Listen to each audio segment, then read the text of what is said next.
നിയമം അനുശാസിക്കുന്ന നടപടിക്രമങ്ങൾക്ക് വിരുദ്ധമായ ഫോൺ ചോർത്തൽ സ്വകാര്യതയ്ക്കുള്ള മൗലികാവകാശത്തിന്റെ ലംഘനമാണെന്ന് മദ്രാസ് ഹൈക്കോടതി വിധി പുറപ്പെടുവിക്കുകയുണ്ടായി.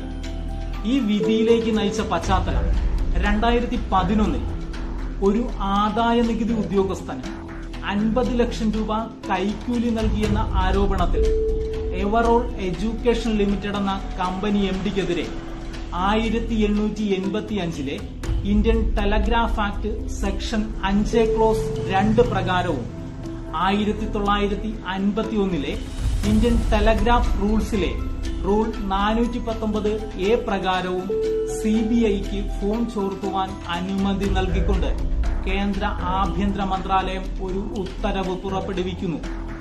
ഈ നിരീക്ഷണ ഉത്തരവിനെതിരെ 2018 മദ്രാസ് ഹൈക്കോടതി ഇന്ത്യൻ ഭരണഘടനയുടെ ആർട്ടിക്കിൾ 226 പ്രകാരം ഒരു റിട്ട് ഹർജി ഫയൽ ചെയ്യുന്നു. 1885 Indian telegraph act section 5 clause 2 പ്രകാരം പൊതു അടിയന്തരാവസ്ഥ ഘട്ടത്തിലോ പൊതു താൽപര്യം കണക്കിലെടുത്തോ മാത്രമേ ഫോൺ ചോർത്തുവാൻ അനുവദിക്കുന്നുള്ളൂ എന്നിരിക്കെയാണ് ഇത്തരത്തിലൊരു വിവാദ ഉത്തരവ് ഉണ്ടാകുന്നത്. മാത്രവുമല്ല, മുൻ സുപ്രീം കോടതി വിധികൾ പരിശോധിക്കുകയാണെങ്കിൽ PUCL versus of union of India 1997 supreme കോടതി വിധി അനുസരിച്ച് കർശനമായ നടപടിക്രമങ്ങളിലൂടെ മാത്രമേ ഫോൺ ടാപ്പിംഗ് അനുവദിക്കുന്നുള്ളൂ. KS Puttaswamy versus of union of India 2017 supreme കോടതി വിധി അനുസരിച്ച് ആർട്ടിക്കിൾ 21 പ്രകാരം സ്വകാര്യത മൗലിക അവകാശമായി അംഗീകരിച്ചു. Maneka Gandhi versus of union of India 1978 supreme കോടതി വിധി അനുസരിച്ച് മൗലിക അവകാശങ്ങളുമായി ബന്ധപ്പെട്ട ഏതൊരു നിയമമോ നടപടിക്രമമോ നീതിയുക്തവും ന്യായയുക്തവുമായിരിക്കണം.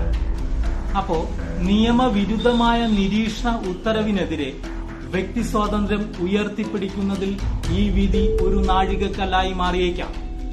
എക്സിക്യൂട്ടീവ് അധികാരങ്ങളുടെ ഭരണഘടനാപരമായ പരിമിതികൾ ഇത് വ്യക്തമാക്കുകയും ചെയ്യുന്നു.